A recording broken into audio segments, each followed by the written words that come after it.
Сәлеметсіздер ме балалар? Бүгін орыс тілі сабағынан 45-ші сабақты өтетін боламыз. Келесі шығатын сабақтардан қалмас үшін мен арнама тіркеліп лайк басып кетуді ұмытпаңдар. Бүгінгі біздің тақырыбымыз зимние забавы. Упражнение первое. Прочитай текст. Зимние забавы. Стоит чудесный зимний денек. Все ребята тепло оделись и выбежали на улицу. Ерхан и Алия построили снежную крепость и начали играть в снежки.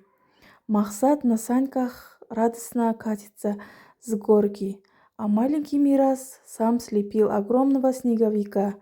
Снеговик получился смешной. Вместо носа морковка, а в руке веточка метла. Весело ребятам зимой. Упражнение второе. Ответь на вопрос и выполни задание. Первый. Что означает слова «забава»? С помощью учителя найди значение в словаре. Забава означает развлечение и игра. Второй вопрос. Придумай несколько вопросов, используя предложенные слова.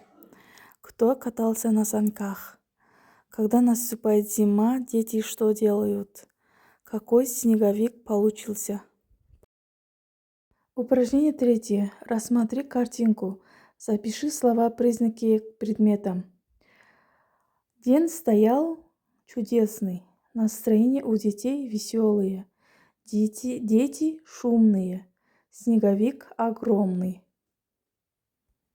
Упражнение четвертое. Расскажи своему другу или подруге о зимних забавах. Свой рассказ начни с данных предложений. Зима – самое веселое время года. Можно дружно играть на улице в разные интересные игры и забавы. Все ребята тепло оделись и выбежали на улицу.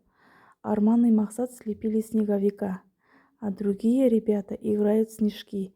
На саньках радостно катятся с горки. Весело ребятам зимой. Упражнение пятое. Какие слова спрятаны? Отгадай. Составь с отгаданными словами словосочетания и запиши их. Снеговик, горка, коньки. Сонымен бүгінгі сабағымыз бітті. Балалар, сау болыңдар.